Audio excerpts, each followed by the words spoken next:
সৃষ্টির স্তম্ভ বা পিলার অফ ক্রিয়েশন, মহাবিশ্বে মহান আল্লাহ তাআলার অনন্য নিদর্শন। পবিত্র কোরআনের সূরা হামিম সিজদার 53 নম্বর আয়াতে আল্লাহ তাআলা বলেছেন, বিসমিল্লাহির রহমানির রহিম سنريهم آياتنا في الآفاق وفي أنفسهم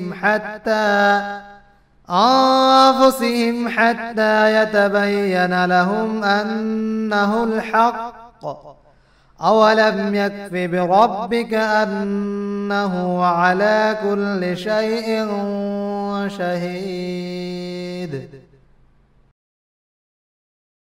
আমি আমার নিদর্শনাবলী ব্যক্ত করব পৃথিবীর দিগন্তে এবং ওদের নিজেদের মধ্যে, ফলে ওদের নিকট সুস্পষ্ট হয়ে উঠবে যে তা অর্থাৎ কোরআন সত্য। এটা কি যথেষ্ট নয় যে তোমার প্রতিপালক সর্ববিষয়ে সম্যক অবহিত? সূরা হামিম সিজদা আয়াত 53। আসসালামু আলাইকুম ওয়া রাহমাতুল্লাহি ওয়া বারাকাতুহু।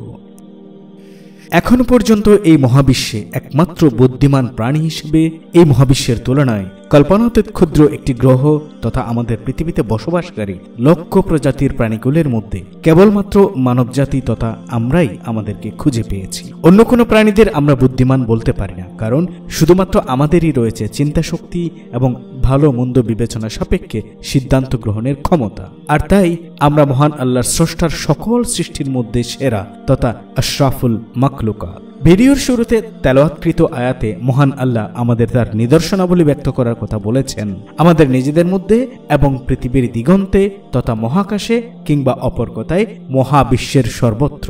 সুতরাং আমরা দ্ব্যর্থহীনভাবে বলতে পারি আমাদের নিজেদের মধ্যে তথা আমাদের শারীরিক অঙ্গ প্রত্যঙ্গের সৃষ্টি কৌশল ও আমাদের দেহের একটি ক্ষুদ্র নিউক্লিয়াস হতে সম্পূর্ণ দেহের সমস্ত পার্টস টু পার্টিকেলের কর্মপ্রক্রিয়া ও দৈহিক গঠনের প্রতিটি ন্যানোমিটার বা তারও চেয়েও ক্ষুদ্র অংশের প্রতিটি পরতে পরতে রয়েছে মহান আল্লাহর অলৌকিক আশ্চর্যজনক নিদর্শন। পাশাপাশি পৃথিবীতে স্থিত আমাদের চতুর্দিকের সমস্ত উপাদানে এবং আমাদের মাথার উপরে থাকা অন্তহীন বিশাল আকাশের দৃশ্যমান বা অদৃশ্য তথা মহাবিশ্বের সমস্ত কিছুতেই রয়েছে মহান আল্লাহ তাআলার জীবন্ত ও চাক্ষুষ জ্বলন্ত নিদর্শন। আর মহান আল্লাহ তাআলার সৃষ্টির এই অনন্য নিদর্শনের পরিমাণ এত বেশি ও আকারে এতই বিশাল যে কোনো মানুষের পক্ষে 1 বছর 2 বছর বা সারা জীবন সময় নিয়ে নয়, বরং হাজার কোটি বছর সময় নিলেও এসব নিদর্শনের কথা বর্ণনা করে শেষ করতে পারবে না। মহান আল্লাহ তাআলার মহিমার মাহাত্ম্য একমাত্র তিনি ছাড়া আর কারো পক্ষে সম্পূর্ণ জানা কিংবা জানানো সম্ভব নয়। এরপরেও এই মহাবিশ্বের স্রষ্টা মানব জাতিকে তারই সৃষ্টি জগতের চতুর্দিকে বা আকাশে অনুসন্ধানী দৃষ্টি রেখে স্রষ্টার মহিমাকে উপলব্ধি করার নির্দেশ প্রদান করেছেন, যাতে জ্ঞানবান চিন্তাশীল ব্যক্তিগণ তাদেরই পালনকর্তার অপার মহিমাকে জেনে স্রষ্টার কাছে কৃতজ্ঞতা জ্ঞাপন করতে পারে এবং বেএলেম তথা পথহারা মানুষকে স্রষ্টার পথে নিয়ে আসতে পারে। আমাদের খালি চোখে মহাবিশ্বের একেবারে নগণ্য বা দৃষ্টির কাছে একদমই অনুল্লেখযোগ্য বিন্দু পরিমাণ জায়গাও মূলত আমাদের জন্য অকল্পনীয় বিশাল। আর তাই আমরা আজকে এই মহাবিশ্বের অকল্পনীয় বস্তু সম্ভারের মধ্যে বিদ্যমান মহাবিশ্বের তুলনায় অকল্পনীয় ক্ষুদ্র কিন্তু আমাদের তুলনায় অকল্পনীয় বিশাল একটি অবজেক্ট নিয়ে আলোচনা করতে যাচ্ছি, যার বৈজ্ঞানিক নাম পিলার অব ক্রিয়েশন বা সৃষ্টির স্তম্ভ। আমরা জানি একসময় এই পুরো মহাবিশ্ব শূন্য ছিল, মহাবিশ্বে কোনো ম্যাটার ছিল না। এখন হতে প্রায় 13.5 বিলিয়ন বছর পূর্বে বিগ ব্যাং বিস্ফোরণের মাধ্যমে এই মহাবিশ্বের সমস্ত কিছুর সূচনা ও সৃষ্টি করেছেন মহান আল্লাহ তাআলা। আর এ ব্যাপারে মহান আল্লাহ তাআলা আমরা এই সব বিষয়কে বিজ্ঞানের আলোকে জানার বহু পূর্বে অর্থাৎ এখন হতে প্রায় 1450 বছর পূর্বে পবিত্র কোরআনে উল্লেখ করে বর্ণনা করেছেন। أولم ير الذين كفروا أن السماوات والأرض كانتا رتقا ففتقناهما وجعلنا من الماء كل شيء حي أفلا يؤمنون। অবিশ্বাসীরা কি ভেবে দেখে না যে আকাশ ও পৃথিবী ওতপ্রোতভাবে মিশেছিল, অতঃপর আমি উভয়কে আলাদা করে দিলাম এবং জীবন্ত সব কিছুকে সৃষ্টি করলাম পানি থেকে, তবু কি তারা ঈমান আনবে না? সূরা আম্বিয়া আয়াত 30। বিগ ব্যাং বিস্ফোরণ পরবর্তীতে আরও নানা পরিবর্তন এবং পরিবর্ধনের মাধ্যমে বর্তমান অবস্থায় এসে পৌঁছেছে আমাদের মহাবিশ্বটি। আমরা জানি আমাদের এই মহাবিশ্বটি অসংখ্য মহাকাশীয় উপাদান এবং অবজেক্টে পরিপূর্ণ। এর মধ্যে আছে প্ল্যানেটস বা গ্রহরাজি, আছে স্টার্স বা নক্ষত্ররাজি, ছায়াপথ বা গ্যালাক্সি ও সুপার ক্লাস্টার বা ছায়াপথ গুচ্ছ, আছে নেবুলা বা নীহারিকা, উল্কা বা কমেট, বিভিন্ন অ্যাস্টেরয়েড বা গ্রহাণু, গ্যাস ও মহাকাশীয় ধুলো বা ডাস্ট ইত্যাদি। মহাকাশে স্থিত বস্তুসমূহের মধ্যে নেবুলা বা নীহারিকা অন্যতম।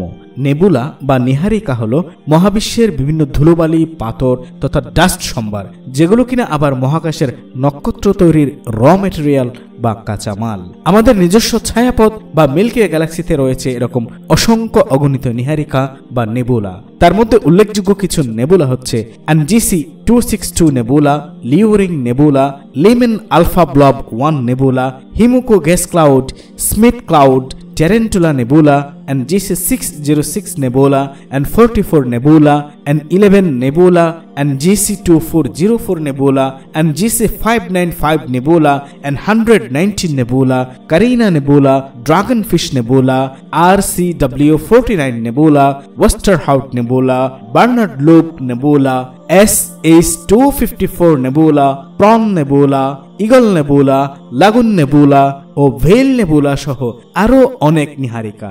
এই যে নেবুলাগুলো আমরা দেখলাম, এইসব নেবুলাগুলোর মধ্যে একটি বিশেষ বৈশিষ্ট্য হয়তো আমাদের চোখ এড়িয়ে গেছে, এবং সেটি হলো এই নেবুলার সবগুলোই দেখতে মনে হবে কুয়াশাচ্ছন্ন কিংবা ধোঁয়ার মতো, এবং সেখানে দেখা যাবে অসংখ্য ছোট ছোট উজ্জ্বল আলো। এই ধোঁয়া বা কুয়াশাগুলোই হলো মূলত মহাকাশীয় ডাস্ট ও গ্যাস, এবং এখানে দেখতে পাওয়া উজ্জ্বল ছোট ছোট আলোগুলোই হলো সেই ডাস্ট বা গ্যাস তথা নীহারিকা থেকে জন্ম নেওয়া নক্ষত্র সমূহ, যেগুলো কিনা লক্ষ লক্ষ বা কোটি কোটি বছর সময়ের ব্যবধানে পর্যায়ক্রমে গ্যালাক্সির সমস্ত এলাকায় ছড়িয়ে পড়ে। কিছুক্ষণ পূর্বে আমরা আমাদের মিল্কি ওয়ে গ্যালাক্সির কিছু নেবুলার নাম জেনেছি, যেখানে উল্লেখ ছিল ঈগল নেবুলার নামও, এবং এই ঈগল নেবুলার অপর নাম মেসিয়ার 16 বা M16। আমরা জানি মানুষ শতাব্দীর পর শতাব্দী মহাকাশ গবেষণায় নিয়োজিত থাকলেও মহাকাশের প্রকৃত রূপ দেখতে মানব জাতিকে অপেক্ষা করতে হয়েছে সহস্র বছর।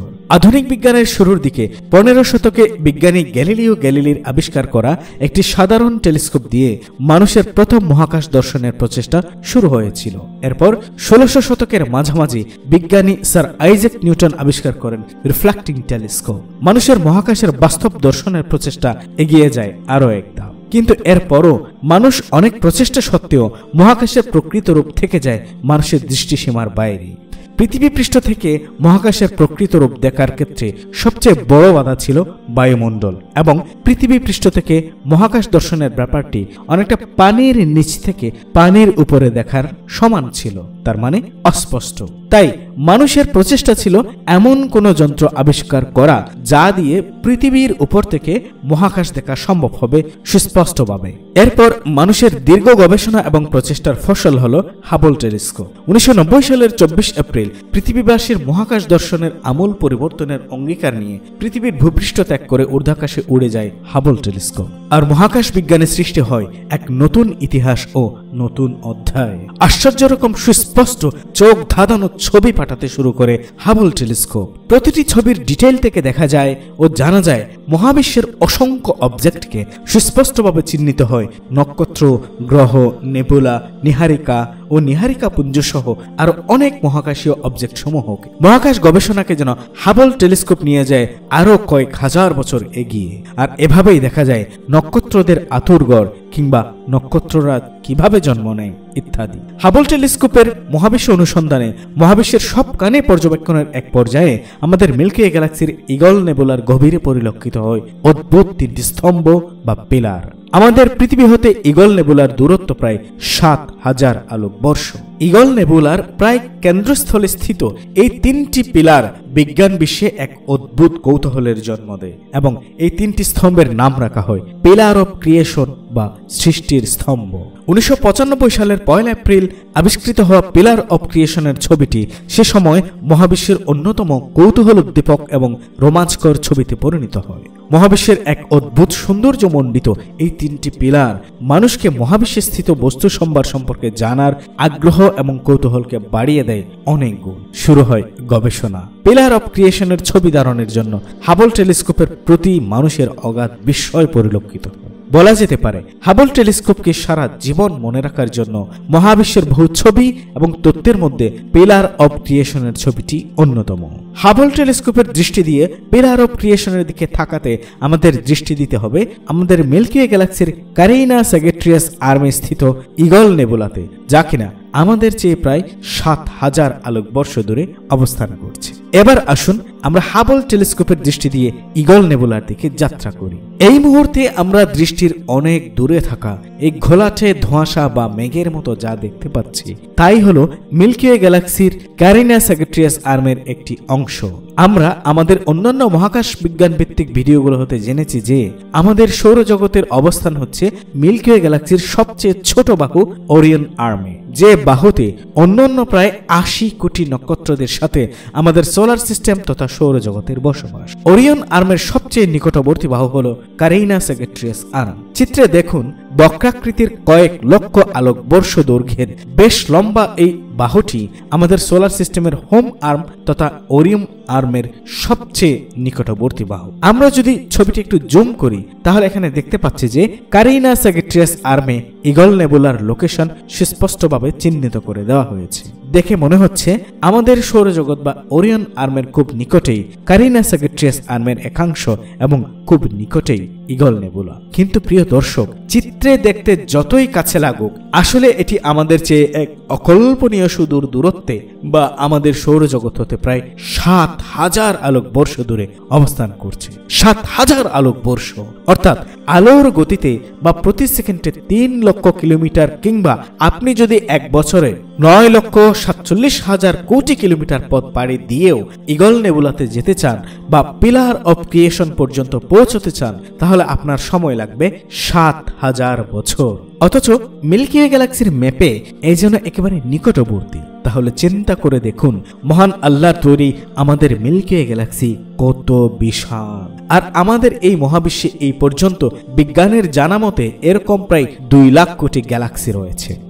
ভিডিওতে আমরা গ্যালাক্সি পুঞ্জের যে বিশাল সম্ভার দেখতে পাচ্ছি তাতে মনেই হবে এই যেন গ্যালাক্সিদেরই আকাশ, যেখানে তারার মতো কোটি কোটি গ্যালাক্সি গিজ গিজ করছে, অথচ এক একটি গ্যালাক্সিতে রয়েছে আমাদের সূর্যের মতো হাজার হাজার কোটি নক্ষত্র।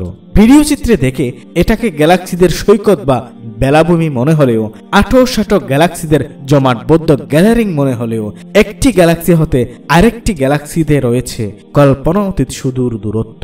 যেমন আমাদের মিল্কি ওয়ে গ্যালাক্সির সবচেয়ে কাছের প্রতিবেশী গ্যালাক্সি অ্যান্ড্রোমেডা আমাদের সবচেয়ে কাছের হলেও এটি আমাদের চেয়ে 26,50,000 আলোকবর্ষ দূরে রয়েছে। অর্থাৎ আলোর গতিতে গেলেও আমাদের সবচেয়ে কাছের প্রতিবেশী গ্যালাক্সি অ্যান্ড্রোমেডাতে পৌঁছতে সময় লাগবে 26 লক্ষ বছর। আর মহাবিশ্বের গ্যালাক্সির সংখ্যায় প্রায় 2 লাখ কোটি। আল্লাহু আকবার। তাহলে ভাবুন কত বিশাল এই মহাবিশ্ব, কত বিশাল এই প্রথম আসমান, কত বিশাল দ্বিতীয় আসমান, আর কত বিশাল সপ্তম আসমান। এক আসমানের চেয়ে আরেক আসমানের বিশালতার তুলনা দিতে গিয়ে রাসূল সাল্লাল্লাহু আলাইহি ওয়াসাল্লাম বর্ণনা করেছেন দ্বিতীয় আসমানের তুলনায় প্রথম আসমান একটি বিশাল মরুভূমিতে পড়ে থাকা একটি আংটির মতো। একইভাবে দ্বিতীয় আসমান তৃতীয় আসমানের তুলনায় বিশাল মরুভূমিতে পড়ে থাকা একটি আংটির মতো। এভাবে প্রথম হতে সপ্তম আসমানের প্রত্যেকেই অনুরূপভাবে এই অনুপাতে বিশাল। আর আমরা এই প্রথম আসমানের অর্থাৎ দৃশ্যমান আকাশের বেস পেয়েছি 93 বিলিয়ন আলোকবর্ষ। অর্থাৎ এখন পর্যন্ত আবিষ্কৃত মহাবিশ্বের এ প্রান্ত হতে ও প্রান্ত পর্যন্ত আলোর গতিতে যেতে সময় লাগবে 93 কোটি কোটি বছর।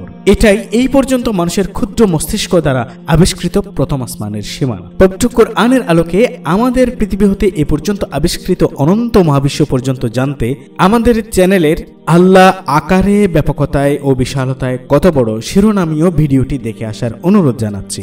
আশা করছি এই ভিডিওটির মাধ্যমে মহান আল্লাহ তাআলার বিশালতা ও তার এই বিশাল সৃষ্টি জগৎ সম্পর্কে পবিত্র কোরআনের আলোকে একটি পরিপূর্ণ ধারণা লাভ করবেন। চলে যাচ্ছে মূল আলোচনায়। এই পর্যন্ত আসার মূল কারণ ছিল মহাবিশ্বের বিভিন্ন অবজেক্টকে আমরা ছবিতে যেমন দেখতে পাই, তার ক্ষুদ্র অংশই যে কত বিশাল এবং অকল্পনীয় দূরত্বের তার ধারণা দেওয়ার জন্যই মূল বিষয় থেকে মূলত আমাদের এত দূর আসা। কেননা এর মাধ্যমে এই মহাবিশ্বের বিশালতাকে অনুধাবনের পাশাপাশি এই মহাবিশ্বের মহান স্রষ্টা মহান আল্লাহ তাআলার ক্ষমতা, প্রজ্ঞা, মহাশক্তি ইত্যাদিকে উপলব্ধি করে আমরা যেন তাকে প্রকৃতভাবে চেনার মাধ্যমে আখিরাতের প্রতি আরো যত্নবান হতে পারে। তো যা বলছিলাম, আমরা জেনেছি ওরিয়ন আর্মের সবচেয়ে কাছের বাহু কারিনা স্যাগিট্রিয়াস আর্মে ঈগল নেবুলা এবং পিলার অফ ক্রিয়েশনের অবস্থান হলেও তা কিন্তু মূলত ৭,০০০ আলোকবর্ষের মতো অকল্পনীয় দূরত্বে অবস্থান করছে। চিত্রটির দিকে আরো একবার খেয়াল করুন এবং আমরা যতটা সম্ভব ছবিটি জুম করছি একেবারে আমাদের নক্ষত্র সূর্য পর্যন্ত। এখানে আপনারা খেয়াল করতে পারছেন কিনা আমি বুঝতে পারছি না যে এই ক্ষুদ্র হলুদ ঝাপসা বিন্দুটি কিন্তু আমাদের সূর্য এবং সৌরজগৎ, তার একটু পাশেই কিছুটা ভায়োলেট কালার করে ওরিয়ন নেবুলাকে চিহ্নিত করে দেওয়া হয়েছে। আমরা যারা আমাদের চ্যানেলের আল্লাহ আকারে, ব্যাপকতায়, বিশালতায় কত বড় শিরোনামের ভিডিওটি দেখেছি, সেখানে আমরা জেনেছি ওরিয়ন নেবুলা আমাদের সৌরজগৎ হতে ১৩৪৪ আলোকবর্ষ দূরে রয়েছে। নিঃসন্দেহে মানবীয় জ্ঞানে এক অকল্পনীয় দূরত্ব। কিন্তু এবার চিত্রের দিকে খেয়াল করুন। আমাদের চিত্রে আমাদের সৌরজগৎ হতে ওরিয়ন নেবুলার দূরত্ব যেন মোটেও নেই। মিল্কি ওয়ে গ্যালাক্সির বিশালতা অনুসারে এই ১৩৪০ আলোকবর্ষ দূরত্ব তথা আমাদের সৌরজগৎ হতে ওরিয়ন নেবুলার অবস্থান যেন বাড়ির সামনে বাগানের মতোই অল্প দূরত্বের বা চোখের সামনে, অথচ এই ক্ষুদ্র দূরত্বই কিনা ১৩৪৪ আলোকবর্ষ। সুতরাং ওরিয়ন সিগনেস আর্ম এর প্রতিবেশী বাহু কারিনা স্যাগিট্রিয়াস আর্মের দূরত্ব আমাদের চিত্রে খুবই নিকটবর্তী দেখালেও তা কিন্তু ৭,০০০ আলোকবর্ষের মতো এক সুদূর দূরত্ব।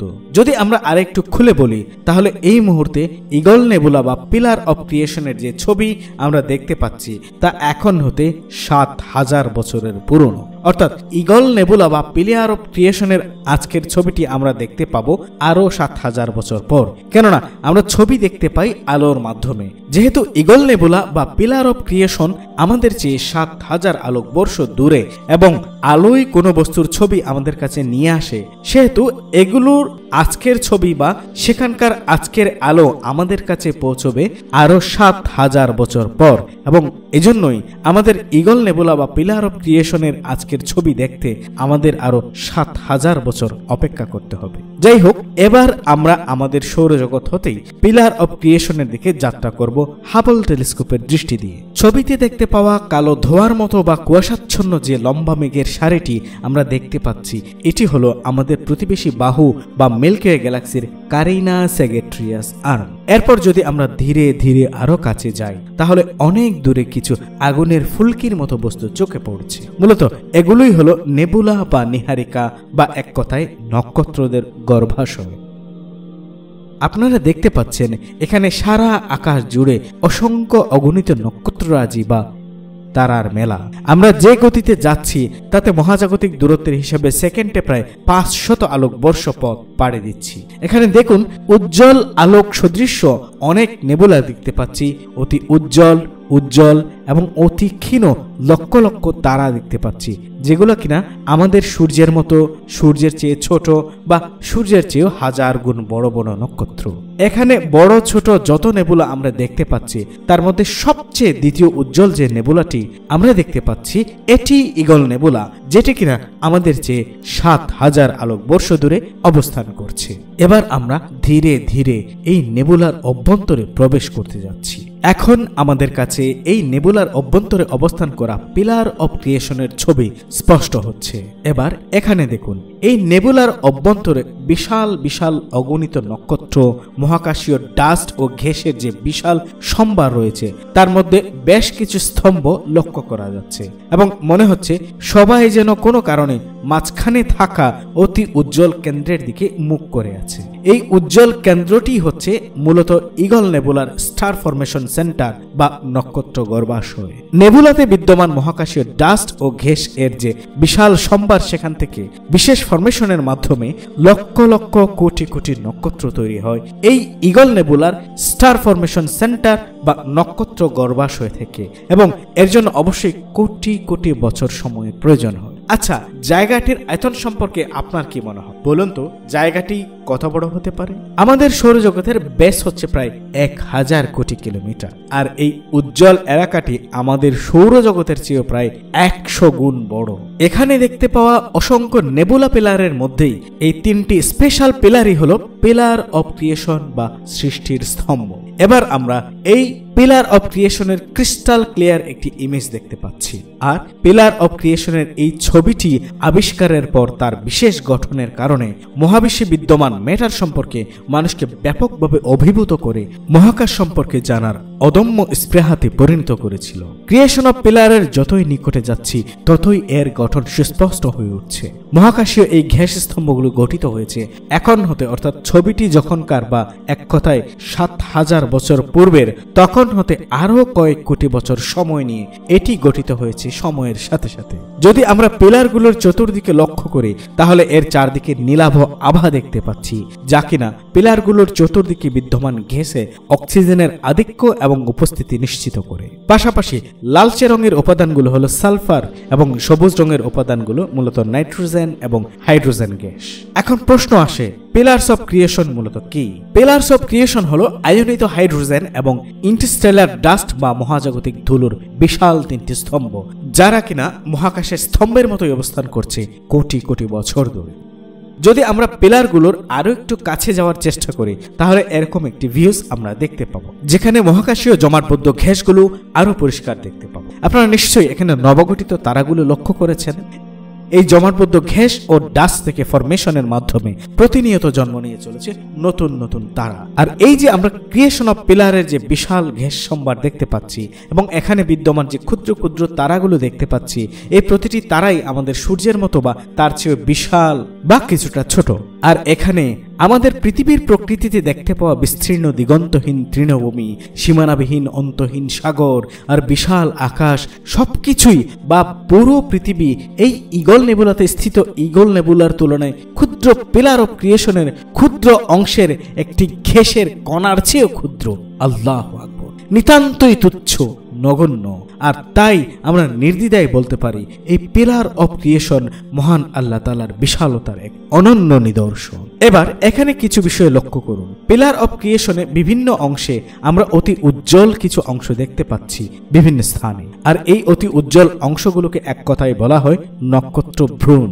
এখানে নতুন তারা জন্ম নিচ্ছে ঘেঁষের বিভিন্ন ফরমেশনের মাধ্যমে। এখানে আমি আপনাদের কয়েকটি অংশের সাথে পরিচয় করিয়ে দিচ্ছি। এখানে যে উজ্জ্বল উজ্জ্বল অংশগুলো আমি চিহ্নিত করে দিচ্ছি এগুলোকে বলা হয় জেট অফ রেডিয়েশন। এই জেট অফ রেডিয়েশন কি? জেট অফ রেডিয়েশন হলো নক্ষত্রদের জন্মের প্রাথমিক অবস্থা। কিভাবে নক্ষত্ররা জন্ম নেয় চলুন সংক্ষেপে জেনে নিই। নেবুলা বা নিহারিকা হলো মহাকাশীয় গ্যাস ও ধুলার বিশাল সম্ভার। ঈগল নেবুলা হলো এরকম একটি নেবুলা এবং পিলার অফ ক্রিয়েশন হলো ঈগল নেবুলারই একটি ক্ষুদ্র অংশ।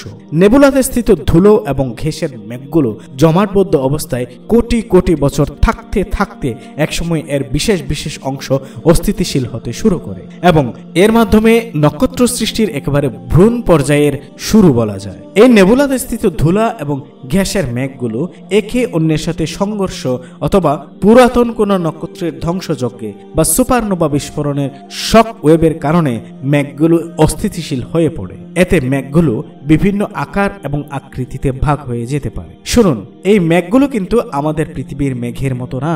এই নেবুলা মেঘের এক একটি মেঘের খণ্ড কয়েক লক্ষ পৃথিবীর চেয়ে বহু গুণে বড়।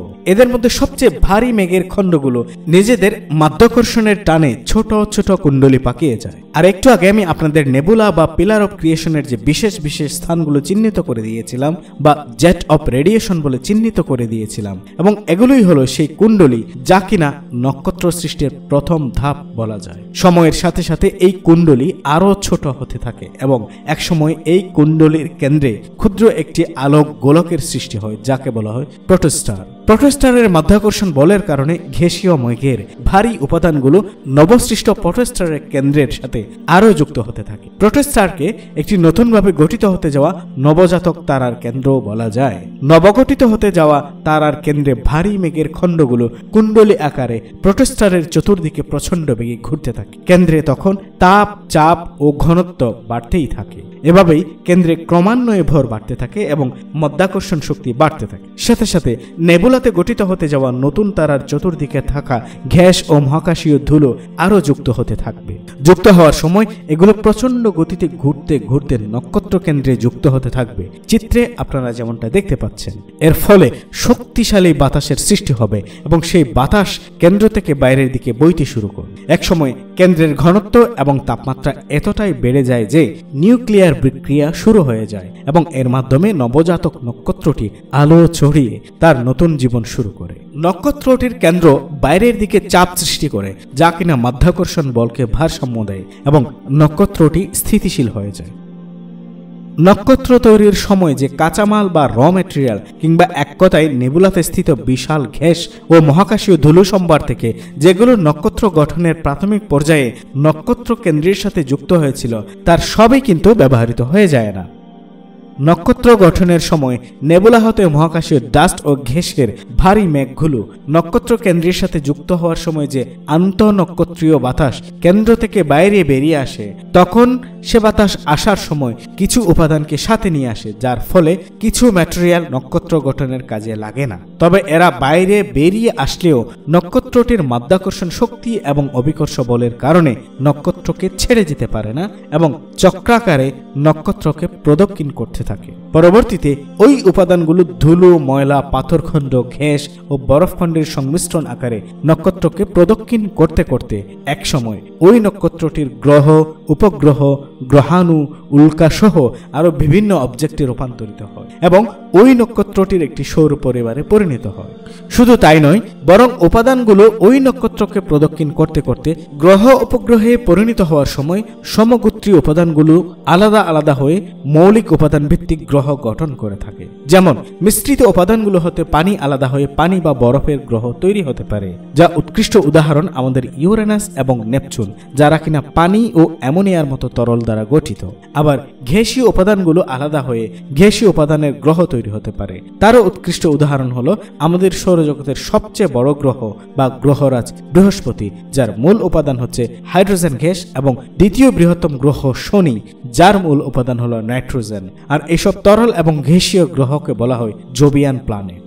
একইভাবে ধুলো, পাথর, মাটি বা সিলিকনের উপাদান হতে হার্ড সারফেস বা শক্ত পৃষ্ঠদেশের গ্রহ তৈরি হতে পারে, যার উৎকৃষ্ট উদাহরণ আমাদের সৌরজগতের বুধ, শুক্র ও মঙ্গল গ্রহ ইত্যাদি। আর সবগুলো পদার্থের সমন্বয়ে বা পানি, গ্যাস, পাথর, ধুলো, মাটি, সিলিকন সবকিছুর সমন্বয়ে গ্রহ তৈরি হতে পারে, যার উৎকৃষ্ট উদাহরণ হলো আমাদের এই পৃথিবী। এভাবেই নেবুলাতে একটি নক্ষত্র জন্ম নেয় এবং সেই নক্ষত্রের অধীনে একটি সৌরজগতের সৃষ্টি হয়ে থাকে। তবে তুলনামূলকভাবে আমাদের সূর্যের চেয়ে ক্ষুদ্র আকারের নক্ষত্রের ক্ষেত্রে এমনটা হয় না প্রায়শই, বরং তারা সৌর পরিবার বিহীনভাবে একা থাকে কিংবা একাধিক নক্ষত্র একে অপরকে প্রদক্ষিণ করতে থাকে। যেমন সিরিয়াস এ ও সিরিয়াস বি এমন দুটি নক্ষত্র যারা একে অপরকে প্রদক্ষিণ করে চলেছে ঠিক তত দূরত্বে যত দূরত্বে আমাদের সূর্য হতে আমাদের সৌরজগতের ইউরেনাস গ্রহের অবস্থান। আর এতক্ষণ ধরে নক্ষত্র তৈরির যেসব প্রক্রিয়ার কথা আমি বর্ণনা করেছি, তার সবগুলো প্রাথমিক পর্যায়ের রূপই হলো নেবুলার বিভিন্ন স্থানে ঘটতে থাকা সেই জেট অব ক্রিয়েশন। আর এভাবেই মহাবিশ্বের সমস্ত নেবুলা হলো মহান আল্লাহ তাআলার মহাজ্ঞানের সৃষ্টিযজ্ঞ ও সৃষ্টি প্রক্রিয়ার টেকনোলজি, তার মহাশক্তি এবং মহাজ্ঞানের অনন্য নিদর্শন। তিনি ব্যতীত আর কারো সাধ্য আছে কি এরকম করে সৃষ্টি ও ধ্বংসের যে সাইক্লিং তা পরিচালনা করার এবং এইসব কর্মপ্রক্রিয়া সংগঠিত করার? তাহলে বোঝা গেল মহাবিশ্বে সংগঠিত সমস্ত সৃষ্টিযজ্ঞ ও ধ্বংসযজ্ঞের একমাত্র অধিপতি, মহাবিশ্বের একমাত্র রাজাধিরাজ সেই মহান আল্লাহ জিল জালালি ওয়াল ইকরাম। একটি নক্ষত্রের জন্মস্থান হলো নেবুলা বা নীহারিকা। আমাদের মিল্কি গ্যালাক্সি যেমন প্রায় 40,000 কোটি নক্ষত্রের আবাসস্থল, তেমনি শত শত কোটি বছর পর্যন্ত জীবন অতিবাহিত করে মৃত্যুবরণ করা সেসব নক্ষত্রের জন্মস্থান বা আতুড়ঘর সেই নীহারিকারও আবাসস্থল। আমাদের মিল্কি ওয়ে গ্যালাক্সি হলো এরকম লক্ষ নেবুলার আবাসস্থল এবং প্রত্যেকটি নেবুলা বা নীহারিকার রয়েছে অকল্পনীয় ভিন্ন আয়তন, অকল্পনীয় দূরত্ব, অকল্পনীয় বিশালতা, রয়েছে নক্ষত্র তৈরির বিপুল র মেটেরিয়াল সম্ভার। আর এর সবকিছুর পরিচালক তথা পালনকর্তা মহান আল্লাহ তাআলা। এর মধ্যে আজকে আমরা সংক্ষিপ্ত আকারে ঈগল নেবুলাকে জানলাম এবং আরো জানলাম তার ভেতরে স্থিত চমকপ্রদ মহাকাশীয় গ্যাস, ধুলো এবং অন্যান্য উপাদানের অকল্পনীয় 3টি বিশাল স্তম্ভ বা পিলার অফ ক্রিয়েশন সম্পর্কে। আর এই পিলার অফ ক্রিয়েশনের অনন্য রূপ এবং বৈশিষ্ট্যের কারণে এই পিলার অফ ক্রিয়েশন অবশ্যই মহান আল্লাহ তাআলার হাজারো নিদর্শনের মধ্যে এক অনন্য নিদর্শন। আজকের এপিসোডের প্রায় শেষ পর্যায়ে এসে আমরা এই পিলার অফ ক্রিয়েশনের আকার এবং আয়তন সম্পর্কে আরেকটু জানবো ইনশাআল্লাহ। সবচেয়ে বাঁয়ের যে বড় পিলারটি রয়েছে তার দৈর্ঘ্য মোটামুটি 4 আলোকবর্ষ, আর 1 আলোকবর্ষ সমান 9,47,000 কোটি কিলোমিটার। তাহলে একবার ভাবুন এটি কত বিশাল। তার মানে দাঁড়ায় আমাদের সূর্যের সবচেয়ে নিকটতম নক্ষত্র প্রক্সিমা সেন্টারাই এর দূরত্ব যতটুকু, এই পিলারের দৈর্ঘ্য প্রায় ততটুকু। আমাদের সময়ের এ পর্যন্ত আবিষ্কৃত সবচেয়ে দ্রুতগতি সম্পন্ন মহাকাশযান পার্কার সোলার প্রোব দিয়ে, অর্থাৎ যদি প্রতি সেকেন্ডে 200 কিলোমিটার পথ পাড়ি দিলেও মাত্র 1 সেকেন্ডে 200 কিলোমিটার। কল্পনা করুন পার্কার সোলার প্রোবের গতির কথা। এই গতিতে গেলেও পিলার অফ ক্রিয়েশনের বড় পিলারটির এ প্রান্ত হতে ও প্রান্ত পর্যন্ত যেতে সময় লাগবে প্রায় 1,20,000 বছর। আল্লাহ! তাহলে দেখুন ছবিতে দেখতে পাওয়া খুবই মামুলি এবং ঈগল নেবুলার অভ্যন্তরে স্থিত অত্যন্ত ক্ষুদ্র আকারের পিলার অফ ক্রিয়েশন বাস্তবে কত অকল্পনীয় বিশাল। আল্লাহ তাআলার সৃষ্টির মহিমা কেমন একবার ভাবছেন কি? আর পিলার অফ ক্রিয়েশনের প্রথম পিলারটি হতে বের হওয়া এই ক্ষুদ্র অংশটি আমাদের প্রায় 1,000 কোটি কিলোমিটার বেস আয়তনের সৌরজগতের চেয়ে অনেক বড়। সুবহানাল্লাহ! আর এভাবেই মহাবিশ্বের কোটি কোটি নিদর্শনের মধ্যে এক রোমাঞ্চকর বিস্ময়ে জাগানো গঠনের এই পিলার অফ ক্রিয়েশন মহান আল্লাহর এক জ্বলন্ত চাক্ষুষ নিদর্শন হিসেবে বিরাজমান থেকে মহাবিশ্বে মহান আল্লাহর অনন্ত বিশাল সৃষ্টি জগৎ নিয়ে চিন্তা করা জ্ঞানী সম্প্রদায়ের জন্য মহান আল্লাহ তাআলার এক অনন্য নিদর্শন হিসেবে থাকবে। পিলার অফ ক্রিয়েশন কি আসলেই আমাদের অন্তরে নতুনভাবে নাড়া দেয়? এখনো যাদের অন্তরে নাড়া দেয়নি তাদের বা স্রষ্টার অসীম ক্ষমতা ও জ্ঞানের বিষয়ে যাদের চিন্তা জগতে নতুনভাবে নাড়া দিয়েছে তাদের উভয়ের উদ্দেশ্যে মহান আল্লাহ রাব্বুল আলামিন পবিত্র কোরআনের সূরা আলে ইমরান এর 190 এবং 191 নম্বর আয়াতে বর্ণনা করেছেন। إن في خلق السماوات والأرض واختلاف الليل والنهار لآيات لأولي الألباب الذين يذكرون الله قياما وقعودا وعلى جنوبهم ويتفكرون في خلق السماوات والأرض ربنا ما خلقت هذا باطلا سبحانك فقنا عذاب النار। নিশ্চয়ই মহাকাশ এবং পৃথিবীর সৃষ্টিতে এবং দিন রাতের আবর্তনে চিন্তাশীল ও ধীমান ব্যক্তিদের জন্য নিদর্শন এবং শিক্ষা রয়েছে, যারা দাঁড়িয়ে বসে ও শুয়ে আল্লাহকে স্মরণ করে এবং মহাকাশ ও পৃথিবীর সৃষ্টি নিয়ে গবেষণা করে এবং বলে, হে আমাদের পালনকর্তা, আপনি এসব নিরর্থক সৃষ্টি করেননি, আপনার পবিত্রতা বর্ণনা করছি, আমাদের জাহান্নামের শাস্তি থেকে বাঁচান।